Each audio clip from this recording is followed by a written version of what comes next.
The famous marketer Gary Halbert said, "The ability to write ads and or letters that sell is by far the most wonderful money-making skill you could ever hope to acquire." I've been thinking a lot about selling the benefits, not the features, simple, straightforward copywriting. And I found this great thread on Reddit about it. I'm going to share this. It's called "The Extraordinary Power of Selling the Benefits, not the Features." The extraordinary power of selling the benefits, not the features. Selling the benefits of your offering instead of its features is the single most effective skill you can learn as an entrepreneur. Let's imagine you've been asked to sell the new airbag technology in a car. You have two options. You can talk about the feature, or you can talk about the benefit of that feature. Option 1, our new airbag technology inflates 92% faster in the event of a crash than any other on the market. Option 2, our new airbag technology is more likely to save your life in the event of a crash than any other on the market. Option 1 focuses on the feature. The feature is cool. It explains why the benefit exists. When you own a business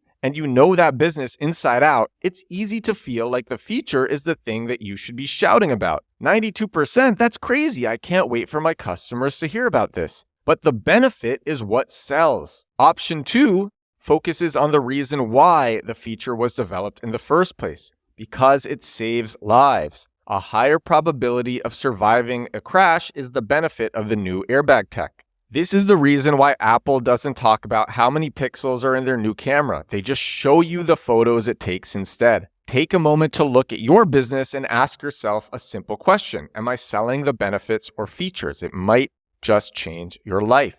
I've been thinking a lot about this. I made the landing page for Compact Keywords, my SEO program, about the features, about why Compact Keywords is so much better than any other search engine optimization strategy. But the thing is, lots of the people who are going to that landing page, they're not familiar enough with SEO in the first place to know how different this is, to know how unique and how much better this is than what's out there. And they want the results. And that's what the landing page has to talk about. So I'm actually going to rewrite my landing page for Compact Keywords and make a brand new landing page. It's going to be way simpler, way more straightforward, bigger text, talking about the benefits way more than the features. And it's just something that I've been thinking a lot about. And in all of the messaging, I'm also going to be putting up stories on Instagram about my podcast. I think it was 3 days ago now, with the Lazaro couple, Mike and Cass Lazaro, who sold their business for $745 million.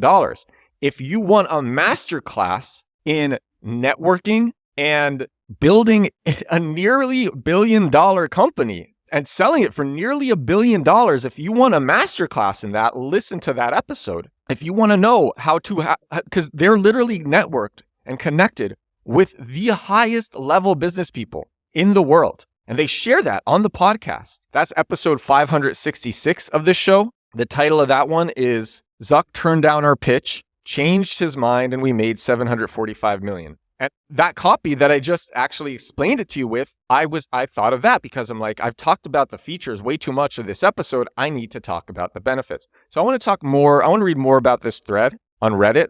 This was just such a good thread. And I was looking for inspiration on this topic. So the top comment on this is option 2, our new airbag technology is more likely to save your life in the event of a crash than any other on the market. Option 2 isn't actually that good. It doesn't explain anything about your new airbag technology, so it lacks credibility. At least option 1 gives a reason. It's faster, 92% faster. And so the best thing to do is to combine them. And so then lots of people are talking about, how do you actually combine these? Faster airbags saves lives. Ours is 92% faster. So that would be a great example. Faster airbag saves lives. Ours is 92% faster. And you lead with the benefit. Lead with the benefit, then the feature. Not everyone will be interested in the tech, but everyone will relate to the benefit. And I like this comment a lot. This guy goes, agreed, lead with the benefit. As a CEO, you're selling this idea in your 5-minute pitch deck, 30-second elevator pitch, 5-second outline ad, 15-second TV commercial, or some similar short form medium. Only the techno airbag nerd is going to remember 92% faster. The story, sell the story, is going to set the hook that makes people want to spend more time getting to know the details, whether they are a consumer or investor. So he gives an example. Shot pans across a crumpled car. Narrator in super serious voice says, Johnny is a 12-year-old boy who survived this crash because air-cooled airbags inflate 92% faster than competitive airbags. The guy goes, and so the guy who wrote that, he said, I'm an angel and I help my portfolio companies run seed and A rounds. When I started putting stories into pitch decks, our hit rate soared. Engineers/founders love that their invention does techno stuff in such a neato new way. That's not why investors invest. They invest to change the world and hopefully make some good money at the same time. I thought that was such a good, apt comment. Here's another example of how both of those options could be combined. The airbag example, more likely to save your life in a crash by deploying 92% faster. So it's starting with the benefit and then it's getting into the feature. And this was a really good comment too. Someone said, one step above benefits is meaning. Coke doesn't sell benefits, it sells meaning. Nike doesn't sell benefits, it sells meaning. You eventually graduate to that. Not all brands are ready for meaning in every phase of their life cycle. Once you figure out how to sell the benefits and the features, eventually you graduate to meaning. So someone explained this further. The person said, some brands, although I'd argue very few, are so well established that they've transcended the need to sell their benefits. Nike doesn't sell their trainers by telling you you'll run faster. Coke doesn't need to tell you that drinking a Coke will give you that much needed sugar hit. You know that stuff. They know you know that stuff. So instead, they sell you on meaning. In other words, their aim is to sell you a product by fundamentally identifying your world beliefs, personality, and sense of self. That's why Coke adverts show Kylie Jenner at a protest. That's why perfume adverts are always abstract. They've gone beyond the facts of a product and now sell based on how it makes an audience feel. Think about Just Do It. That's not a benefit. That's a cultural movement. That's motivation. That encouragement to take control of your life/your future. That's empowering women and girls to be stronger than they ever thought possible. When you buy Nikes, you're not just buying run faster/jump higher. You're buying empowerment. That is meaning. Take Coke. For the longest time, their tagline was open happiness. Cool. What does that say about the sweetness of the drink or its flavor? Nothing. It says you can be happy right now. All you have to do is open a Coke. They're selling nostalgia, peace, innocence, simplicity. That's the meaning they've built into the brand when you choose a Coke over Pepsi. Another good, more modern example is Liquid Death. They're selling laughter/fun. When you pick up a Liquid Death can, you're telling the world, I'm in on the joke and I get it. Powerful stuff. By the way, Mike and Cass Lazaro on episode 506, they were angel investors in Liquid Death. They were some of the first investors in Liquid Death, and they talk about investing in Liquid Death and what they learned from it on that episode of my podcast, episode 556 of this show. All right, here's someone else workshopping this idea, but they're doing it with a soccer team. This person says, for a soccer team, I'd sell a vision and then reverse engineer it.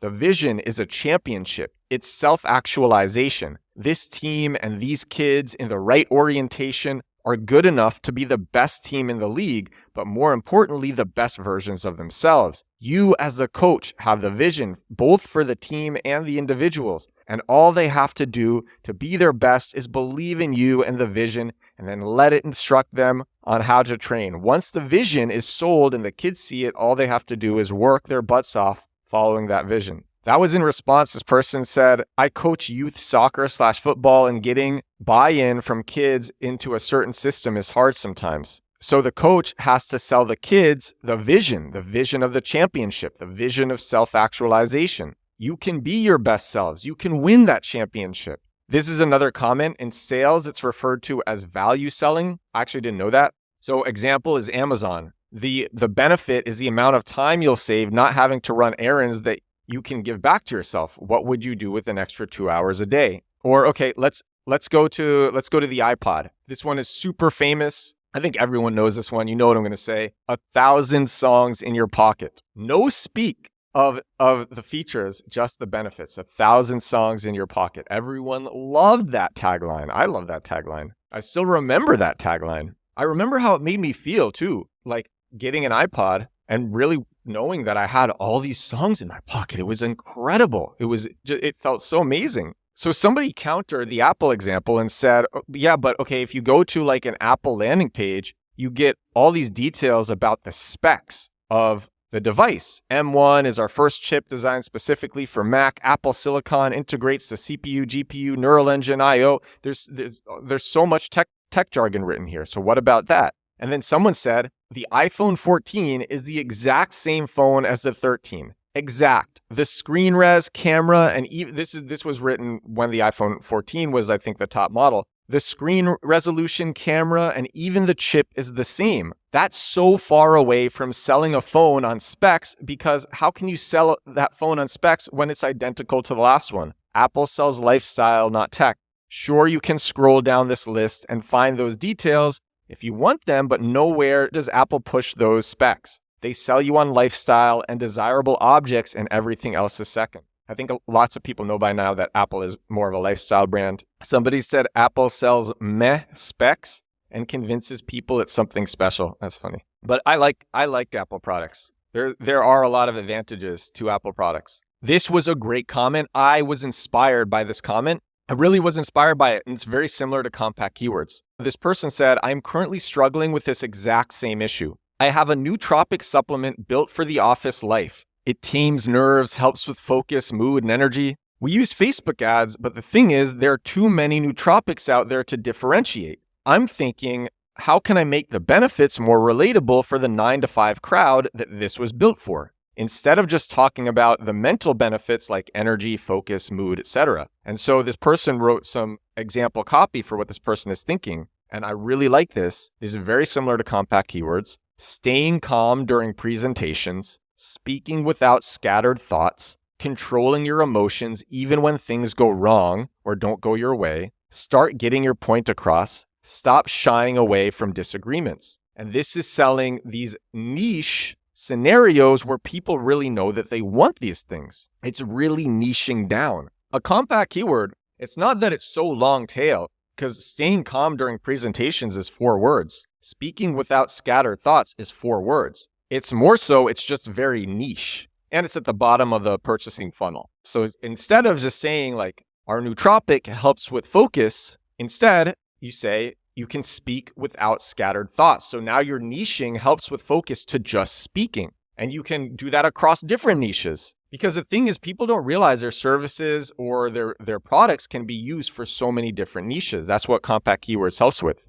So you can actually make your product popular in a crazy variety of niches. It's really insane what people are doing with compact keywords. Here's a few more comments. I'm going to wrap with these comments. I really like these. These ones are short. This is one of the first things I learned at my job as a sales engineer. When showing a client a feature, you don't talk about it as the main point. You talk about the things that can be done with it, possible use cases, etc. Okay, another one, sell the hole, not the drill. 2 left. The key takeaway here is the customer only cares about who? Themselves. So you need to offer them solutions that make their lives better, not features about your company or brand. And the last one, don't tell me about your grass seed. Tell me about my lawn. I just love this entire thread. It's called The Extraordinary Power of Selling the Benefits, Not the Features. I'm using this stuff in everything that I'm doing, thinking about it now so much more deliberately than I have been. And it's really been helping. Copywriting is great.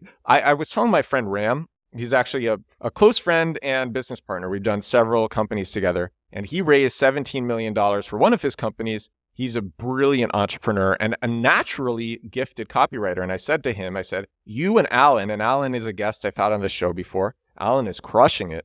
You and Alan are some of the greatest copywriters that I know. And you guys are just naturals. They are just natural, amazing copywriters. But if you're not a natural, amazing copywriter, you can think about this stuff to still become great at selling whatever it is that you are selling your service, selling your products, whatever it is, selling your brand. Think about the benefits, then the features. Start with the benefits, lead with the benefits, then share the features to differentiate yourself. And that is all that I got for episode 569 of my daily digital marketing podcast. 569 episodes teaching you how to get more visibility, get more sales, get more conversions, save more time, amazing growth hacks that nobody knows, the things that nobody else is doing, so it's not competitive. You save time doing these things. This is me selling the benefits of the podcast. All right. Thank you so much for watching.